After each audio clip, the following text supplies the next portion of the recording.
spectacol menit să pună în valoare tot ce are mai bun și mai frumos colectivul artistic al Cercului Militar din Român. Prezența dumneavoastră ne bucură pentru că ceea ce noi am reușit să pregătim cu trudă timp de mai multe zile, de mai multe luni de zile, va fi prezentat dumneavoastră și dumneavoastră veți aprecia dacă noi am reușit să vă prezentăm ceea ce ne-am dorit. Baranga, în calitatea sa de poet, fabulist, publicist și cu deosebire dramaturg, aceasta ca aspectul talentului pe care dumnealui l-a avut dat de către Dumnezeu, ca medic, dumnealui sublinia că lumea, ca să trăiască, trebuie să râdă. Și ca să râdă, trebuie să știe pentru ce, să râdă frumos, râsul să sune vesel, pentru ca el să ajute la tot ceea ce se întâmplă în jurul nostru. Comedia pe care astăzi formația artistică Vasile Alexandria Cercul Militar o prezintă satirizează imagini reale, din viața reală a noastră de zi cu zi. Este drept că la data când a fost scrisă această comedie, satiriza imagini ale unui trecut, care, din păcate, este prezent și în momentul de față în fibra noastră intimă și se potrivește la fel de bine ca și atunci când a fost scoasă la lumină această capodoperă. Fapt pentru care noi am găsit că este bine să o pregătim și să vă prezentăm cu toată dragostea și prețuirea ce vă purtăm dumneavoastră ca oameni capabili să emite judecăți de valoare și să apreciați tot ceea ce este frumos.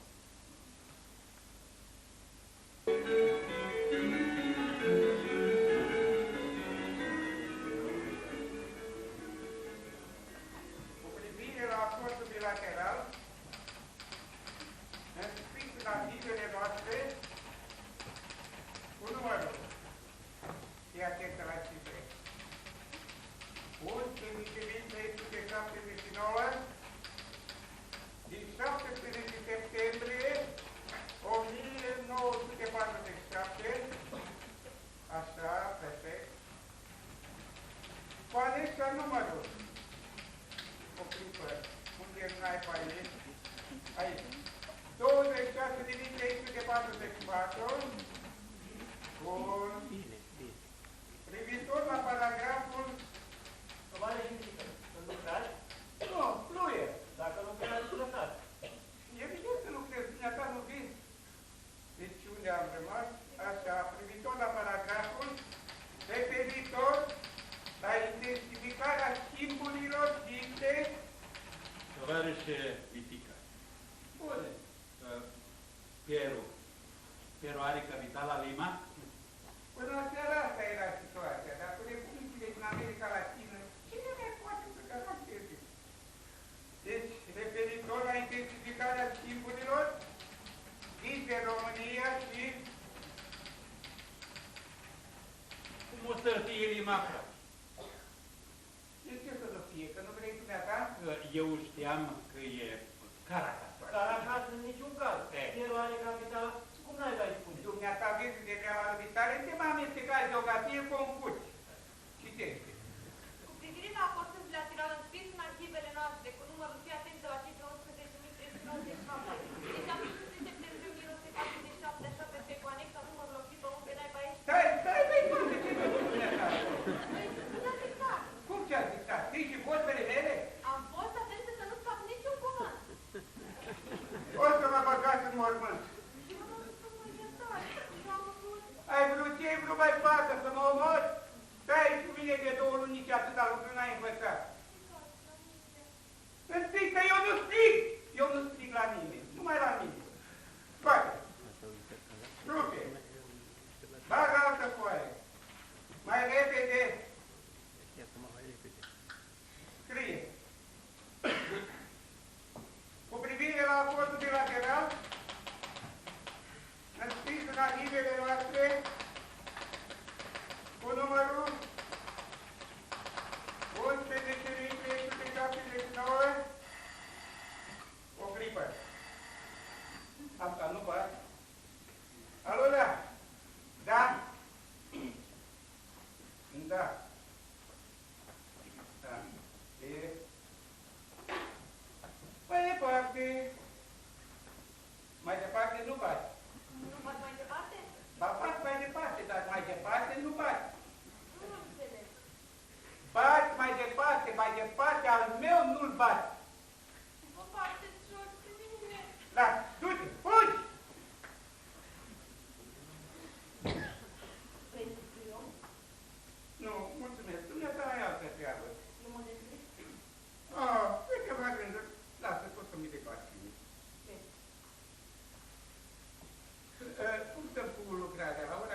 dumneata? Da, mai am o pagină. Aole, dumneata mai lipseai, ce dorești? E 12. 12. 12 și n-am lucrat nimic. Eu ce fac? Mă duc? Du. 2 2. și chitesc. 2. Dar dacă n-are iaurt, știți că ieri s-a tăiat. Totul se taie pe lumea asta. Ia-o, primă, tot, el nu mai știe. Tocmai azi? Ce ia? Ce zi e azi? Joi. Joi, dar în câte?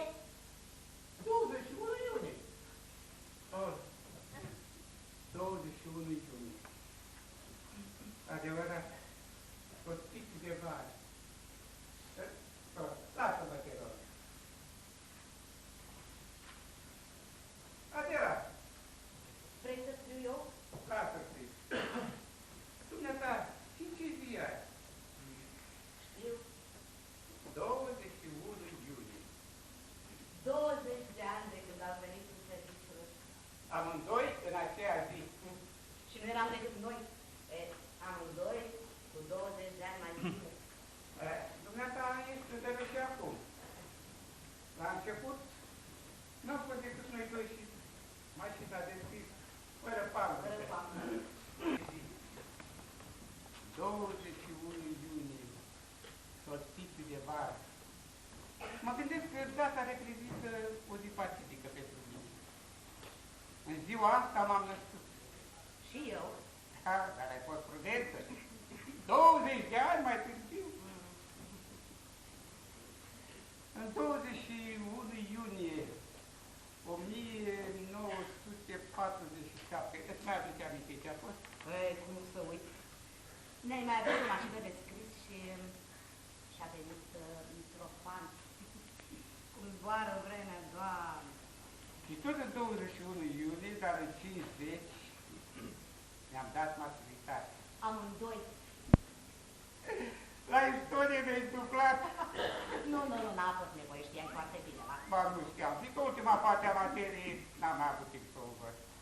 Eu n-am avut timp niciodată. Dacă trebuia să stai prin ședințe... Am luat maturitatea, dar acum când privesc înapoi, am sentimentul că am rămas poligen. La ce materie? La viață. Și totuși, atât frumos. Bate la mașină să creadă ăștia că-ți dictez. A fost frumos, sigur. Am fost evidențiat, nu ne-a criticat nimeni niciodată. No. Acum 6 ani ne-a avansat. În aceeași zi? Sunt rost de toate regustările. Dumneata ești întruciparea vie a căinților mele. Te-am identificat cu zidurile, cu documente anșate și cei 20 de ani ai dumitare, cei mai fie și cei mai frumoși. E ziua dumitare. E ziua noastră. Să nu fim triști. Bate la mașină să nu ne comentezi. Dar ce să bat? Orice. Dacă tot bat, cel puțin să bat cu folos. Lasă, când mă uit la dumneata, învăț toate visurile mele nerealizate. Eu n-am nicio vină. Eu te-am... Bate, că se uită moș la noi și înțelege-mă și pe mine. N-am timp, trebuie să mă pregătesc pentru examene. Pentru mine nu ai timp niciodată.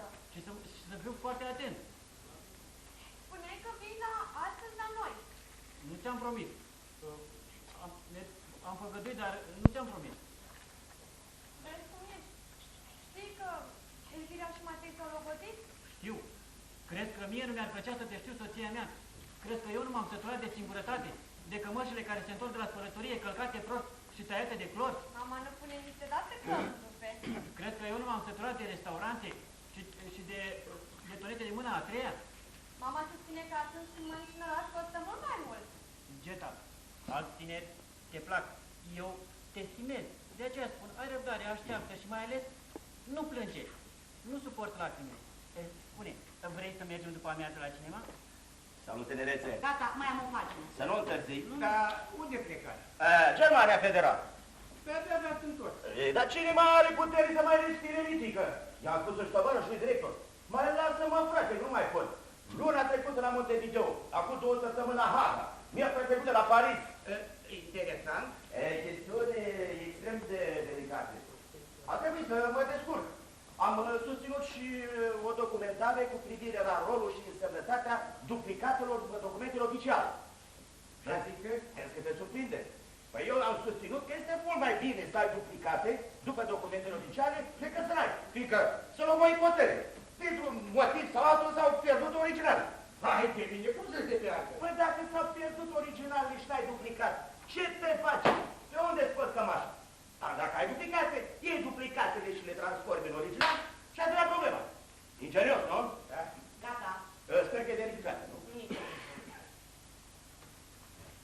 Referitor la ce mai rugat. Tot plecați în Germania Federală. E singurul loc unde n-am fost încă. V-aș ruga să dați uite mie un ghid. Nu știu, Blajenule, să văd, dar nu promit, dar știi cum s-au tăiat diurnele. Hai, nu. Dacă avem noroc, plecăm și în Germania. La mulți ani, tovarășe Mitică, și dumneavoastră, tovarășa de la mulți, să vă dea Dumnezeu tot ce vă doriți dumneavoastră singuri când aveți inimă bună. Că de când e necăjit, omul își dorește și ce nu-i trebuie. Și m-am gândit să vă aduc și eu câte ceva. A venit sora mea de la țară și mi-a adus 100 de ouă, da? Că mi-e tare îmi plac ouăle. Odată mi-am fiert 15 și pe toate le-am mâncat. Da, după ce am spus, ce-ai făcut prostă să nu mor? Dar nu, că a făcut și de la bun care curg și-a scăpat. V-am adus dumneavoastră 20. Nu trebuia. Mulțumesc. De la 20. Sunt foarte bine. E luate din cuiva. Și să vă dea Dumnezeu sănătate, să poate învăzi. Cine știe? Mă face și mine un gând. Să-mi dea casă de magistrală. Păi dar nu te-am pus pe listă. Ba, da, dumneavoastră m-a spus Dumnezeu să vă dea sănătate. Da, dar când a venit unul nu știu cine, adică știu eu cine. M-a tăiat. Te-a tăiat? Da, Cum te-a tăiat? cu creion roșu, știu unde l-am urmărit, am ajuns la coadă. Câdea și zicea să-mi da, dar vorbește măcar în cineva mare de la voi să ții măcar televizor. Da. Televizorul ce vai? Și la televizor e cu listă? Nu e tovarășa de la trebuie de jurnat. De prosto, dacă te-ai făcut și dumneata vizuri inaccesibile. Noi le-am rezolvat pe toate atât de simplu. Călătorim. Pe hartă. Pe hartă. Mulțumim.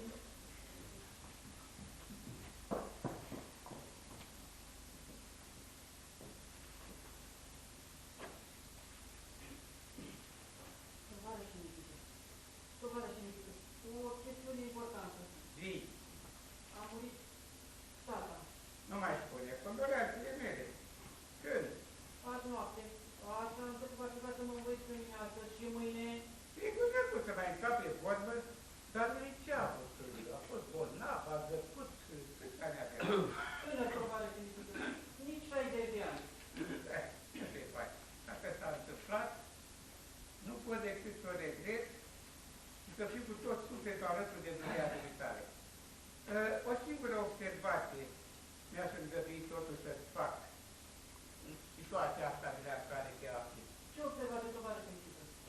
Acum 4 ani, mai exact, în 17 noiembrie 1961, ai lipsit 3 zile din că te-am uitat. Era tata meu bun. Dumnezeu ferește. Dar la 7 martie 1962, ai lipsit din nou 2 zile fiindcă ți-am murit tata. Era cel care m-a crescut. Te privește? La 9 noiembrie același an, ai lipsit o săptămână, plecat la carantene, fiindcă ți-a murit tata. Nu se poate. Ba se poate, că e notat aici. Și stai că n-am terminat. Pe 4 iulie 1964, ai cerut un ajutor de înmormântare, fiindcă ți-a murit tata. Ce te faci, domnule, cu atâta care? Nici atâta fantezie, simpentii și alte cuvintini. Mamă, n-ai, bunic, n-ai, soră, frate, n-ai, unde n-ai, ba te-ai născut? Te previi că este ultimul tată pe care ți-l eu. Ei, domnule Gică, domnule Gică, de ce nu spui mai bine că ai convins-o pe Geta să meargă cu dumneata la cinema? Vă jur? Taci, nu mă contrazici. Nu trebuie să fie rușine că ești îndrăgostit. Mi-a fost mie pentru toți tinerii până noroc de pe suprafața pământului. Nu repeta prostia mea. Nu lăsa să-ți pleacă anii, Gicule. Fă-ți în cămin. Un moment. Alo? Eu? Da. Da? Liber. Da. Păi, eu credeam că problema microfonului e închisă. Da. Da, bine. Tovarășe Mitică, tovarășe Blajin, dumneavoastră care sunteți cel mai drept om din lume, trebuie să mă înțelegeți. Sunt drept, dar refuz să te înțeleg. Fiindcă dacă te înțelegi, nu mai sunt drept. Mitică, nu am nicio vină. Am primit o adresă în care scria clar că fondul planic are nevoie de o cantitate de 500 de vagoane de albastru de Prusia. Ai cercetat viața și ai decis Da, tovarășe Mitică, și la cel mai convenabil preț. Și de-aia a zis favorabil de import, fără a sesiza câteva elemente. Ce elemente? Primul, hai să spun. Primul, nu există fondul planic. Era o fesală de dactilografie. Era vorba de fondul plastic. Secundul, nu era vorba de 500 de vagoane, nici 500 de kilograme de bocea pentru uzul pistorilor. Și acum, eu ce vină am? Că n-ai deschis ochii. Așa că fii mulțumită, nu ți se impută și paguba.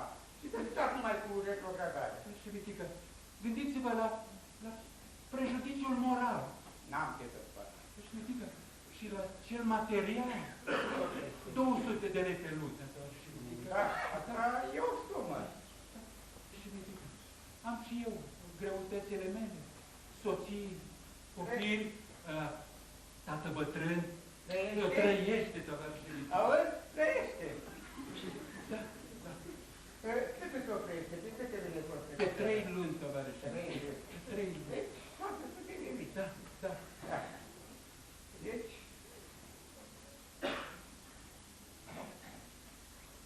poftim suma, Dar gândește-te numai la sancțiunea morală. Dar și Mitică, dar nu pot să primesc.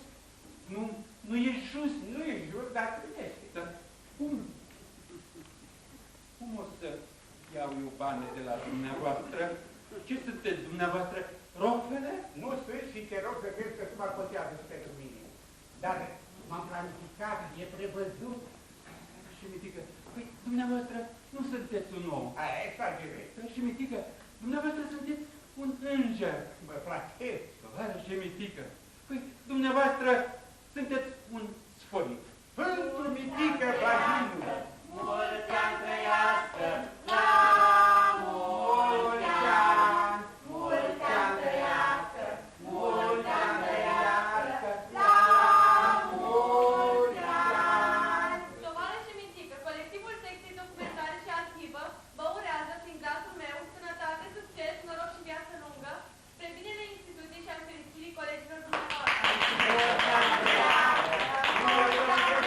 Dați-mi voie, un moment, tovarăș. Astăzi, tovarășul Mitică Blajinu, șeful nostru, împlinește 60 de ani. Eu altceva aș vrea să vedem. De la tovarășul Mitică am învățat cu toți. La fericită nu are rost. Ba nu, dați-mi voie. De la el am învățat nu numai pe linia caracterului, ci mai ales pe linie profesională. Ce faci că mă îngrop? Ba nu, dați-mi voie. De la el am învățat ce înseamnă să fii om. Deci să strigăm cu toți, să trăiască tovarășul Blajinu. Blajinu! Blajinu! Blajinu! Cu tovarășul Blajinu! El trecut până și ghin! Cu tovarășul Blajinu! El trecut până și ghin! Cu tovarășul Blajinu! Bună ziua! Bună ziua! Tovarășul? Vasile! Vă rog să ne scuzați, ne-ați găsit pentru momentul ăsta. Știți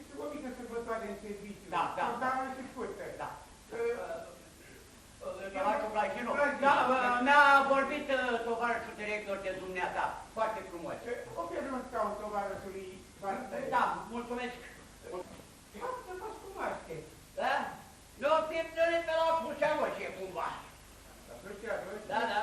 Nu, lucrați acolo? Lucrat. Sau cumva la Asociația Meșteșugarilor Uniți.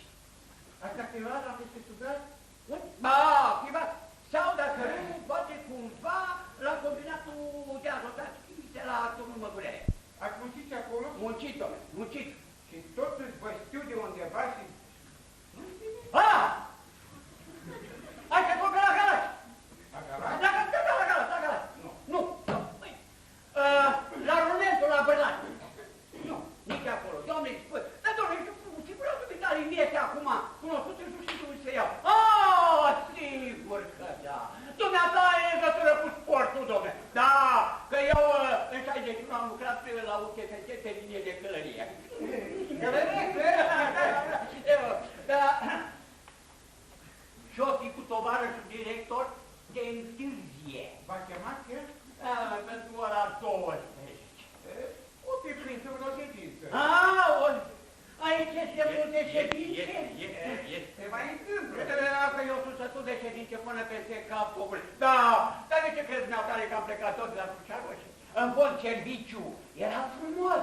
Da, mie-mi place terenul, mie-mi place să merg, să alerg, să organizez orice tovarăș, orice. Și mai îmi place ceva. Ce? Să fiu primul, să iau de la capăt, doamne. Că dacă o iei de la capăt, nu te bate nimeni la vorba șefului. Să-l lăsăm, tovarăși, să muncească, să vedem cum se descurcă. Păi eu când lucram în cinematografie... Ați fost și la cinematografie? O luni, da. Dar n-am rezistat. N-am rezistat. M-am luat în veche pustan. Știți dumneavoastră ce e acolo? Aoleu, ce băcători, ce tile, ce... Îmi spui că era să plec de acolo cu o tinichea de coadă, și 25 de bani. Și 25, da, plus majorările aferente. Dar ce-o fi cu tovarășul director de întârzie? L-aș mai avea de făcut, m-aș trezi până la șeful acasă. Aici, de la Titolaci. Programul fi strict, sau ce trei? Aoleu, dar știu că eu așa zic. Mă repet până la șeful acasă, că dacă nu trec 2-3 zile pe el, se face foc și mă întorc înapoi. Bine, doar, dar repede. Să rămân noapte.